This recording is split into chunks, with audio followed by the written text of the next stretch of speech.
Hello বন্ধুরা, দেখুন আজকে আমি কাবলি ছোলা দিয়ে আর পনির দিয়ে একটা রেসিপি করব। কাবলি ছোলা পনিরের তরকারি। প্রথমে আমি কাবলি ছোলাটা সারা রাত ভিজিয়ে রেখেছিলাম।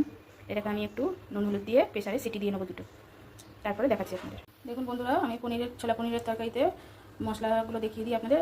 দেবো চালমগজ, আদা, কাঁচা লঙ্কা আর টমেটো, এগুলো সবকটা আমি একসাথে পেস্ট করে নেবো। দেখুন কড়া আমার গরম হয়ে গেছে। পনিরটা ভাজার জন্য আমি অল্প তেল নিয়ে নিচ্ছি।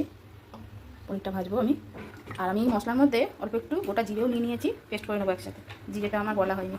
তেলটা আমার গরম হয়ে গেছে, এবার আমি পনিরগুলো দিয়ে নেবো। হালকা করে একটু পনিরটা ভেজে নেবো। দেখুন পনিরটা আমার ভাজা হয়ে গেছে। আমি এবার এগুলোকে তুলে নেবো। নিয়ে এই যে এখানে আমি নুন দিয়ে একটু গরম জল করে রেখেছি, এর মধ্যে দিয়ে দেবো।